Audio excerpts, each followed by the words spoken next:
Hi, நான் உங்கள் doctor Samson பேசுகிறேன். கேங்கஸ் படம் வந்து பார்த்தேன். கேங்கஸ் படமே பார்த்தீங்கன்னா முக்கியமானது என்ன, வடிவேலோட கம்பேக் தான் சொல்லணும். இப்போ வடிவேல் வந்து 2011 வந்து விஜயகாந்த் சார் ரொம்ப கேவலமாக பேசிட்டாரு. அதுக்கப்புறம் வந்து எந்த ஒரு பெரிய டேரக்டருமே வடிவேலுக்கு வந்து சான்ஸே கொடுக்கல. ரொம்ப நாளைக்கு அப்புறம் வந்து சுந்தர் சி வந்து காமெடியில் ஒரு கிங்கான ஒரு டேரக்டர், அவர் வடிவேல் வச்சு ஒரு சான்ஸ் கொடுத்துருக்காரு. ஸோ வடிவேலோட கம்பேக்கா இல்லையாங்கிறத பார்த்தோன்னா வடிவேலுக்கு காமெடி வந்து பண்ண முடியாதுங்கிறது தான் வந்து ப்ரூவ் ஆயிருக்கு இந்த படத்தை பொறுத்த வரைக்கும். ஏன்னா வந்து படம் ஃபர்ஸ்ட் ஆஃப் பார்த்தீங்கன்னா ஃபுல் அண்ட் ஃபுல் வந்து ஒவ்வொரு சீனுமே வடிவேல் மேலே தான் வந்து சுந்தர் சி வச்சுருக்காரு.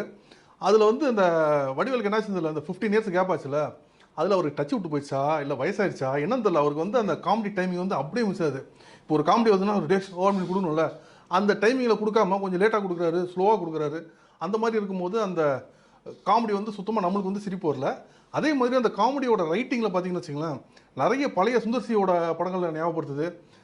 தலைநகரை ஞாபகப்படுத்துது, அதுக்கப்புறம் அருணாச்சலம் படம் ஞாபகப்படுத்துது. சுந்தர்சியும் வடிவேலும் வந்து சேர்ந்து ஒரே ஹீரோயின் பின்னாடி போகிற மாதிரி ஒரு சீக்வன்ஸ். பட் அந்த சீக்வன்ஸ் அதை ஞாபகப்படுத்தினாலும் அதை தாண்டி ஒரு ஃப்ரெஷ் சீன் தான் வச்சுருக்காங்க. பட் அந்த ஃப்ரெஷ் சீனில் வந்து வடிவேலோட பர்ஃபார்மன்ஸ் வந்து அப் டு த மார்க் இல்லாதனால நம்மளால் படத்தை உட்காந்து பார்க்கவே முடியல. உண்மையிலே ஒரு டேரக்டர் சுந்தர்சியோட படமா அப்படின்னு ஒரு கேள்வி கேட்குற அளவுக்கு ஃபஸ்ட்டு ஹாஃப் வந்து அவ்வளோ ஒரு மோசமாக ஒர்ஸ்ட்டாக இருந்துச்சு. ஃபஸ்ட் ஹாஃப் இன்டர்வல் வரைக்குமே நம்மளால் உட்கார முடியலன்னு வச்சுக்கலாம். இப்போ படத்தோட செகண்ட் ஹாஃப் பார்த்தீங்கன்னா அது வந்து ஒரு ஆவரேஜான ஃபில்ம் மாதிரி சொல்லலாம்.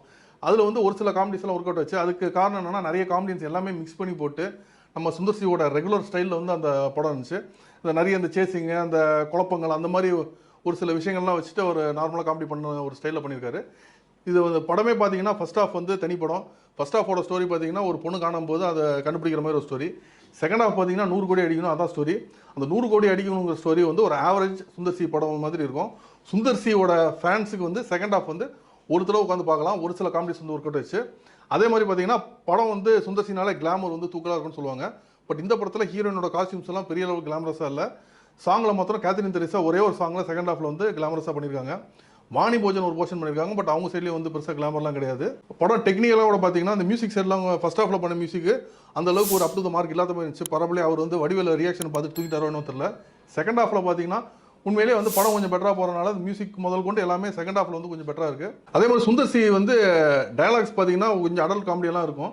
இந்த படத்துலேயே அந்த அடல்ட் கண்டென்ட் வந்து லைட்டாக இருக்குது. அதே மாதிரி ஒரு ஃபேமிலி ஆடியன்ஸ் எல்லாம் மோகம் சொல்லிக்கிற அளவுக்கு வல்கராலாம் கிடையாது. பட் மைல்டு அடல்ட் கண்டென்ட் வந்து கண்டிப்பாக எஸ்பெஷலி செகண்ட் ஹாஃபில் கொஞ்சம்லாம் இருந்துச்சு. படத்தில் வந்து எனக்கு வந்து மெயின் வந்து ரொம்ப ஒரு ஏமாற்றம் தான். ஏன்னா வடிவேலு வந்து முன்னாடி நம்ம இப்போ கூட ஒரு பழைய மீம்ஸ்லாம் பார்த்து நம்ம சிரிக்கிறோம். இந்த படத்தில் அவரை பார்த்து நம்ம சிரிக்க முடியலங்கிறது தான் வந்து பெரிய வருத்தம். வடிவேலுக்கு இந்த படத்தில் அவ்வளோ ஒரு இம்பார்ட்டன்ஸ் கொடுத்துருக்காங்க. அவர் ஏகப்பட்ட கெட்டப்ஸ் போட்டிருக்காரு. ஆல்மோஸ்ட் ஒரு 7-8 கெட்டப்ஸ் மாதிரி அத்தனை கெட்டப்லாம் போட்டு வந்திருக்காரு. இந்த காம்பினேஷன் வரும்போது ஒரு சிலதெல்லாம் வந்து கொஞ்சம் ஒர்க் அவுட் ஆயிருக்கு. சுந்தர்சியை தாண்டி வடிவேலுக்கு வந்து உண்மையிலே சீக்வன்ஸே எக்ஸ்ட்ரா இருக்குது. செகண்ட் ஹாஃப்லாம் பார்த்தீங்கன்னா போய் கண்டுபிடிக்கக்கூடிய ஒரு விஷயத்துலலாம் பார்த்தீங்கன்னா ஒரு 3 சீக்வன்ஸ் வருது. அதில் 2 சீக்வன்ஸ் வந்து வெறும் வடிவேல் போகிறாரு. சுந்தர்சியே 3வது ஒரு சீக்வன்ஸ் தான் போகிறாரு. அதுலேயும் கூட வடிவேல் போகிறாரு. அந்தளவுக்கு வடிவேலுக்கு இந்த படத்தில் இம்பார்ட்டன்ஸ் இருக்குது. பட் வடிவேல் வந்து கண்டிப்பாக ஒரு காமெடி வந்து அவருக்குள்ளேருந்து போயிடுச்சுன்னு தான் சொல்லணும். கண்டிப்பாக ஒரு காமெடி வந்து சுத்தமாக எடுபடல. ஒரு இன்னொரு படம் வந்து மற்ற டேரக்டர்ஸ் எல்லாம் அவரை காமெடியனாக யூஸ் பண்ணாங்கன்னா கண்டிப்பாக வேலைக்கு ஆகுது. மாமனிதன் மாதிரி ஏதாவது ஒரு சீரியஸ் கேரக்டர் வேணால் வடிவேல் வச்சு ட்ரை பண்ணலாம். இந்த வீடியோ பிடிச்சிருந்துச்சுன்னா லைக் பண்ணுங்க, ஷேர் பண்ணுங்க, கமெண்ட் பண்ணுங்க. ரஃபி தியேட்டரை மறக்காம சப்ஸ்கிரைப் பண்ணிருங்க, பெல் பட்டனை கிளிக் பண்ணிருங்க.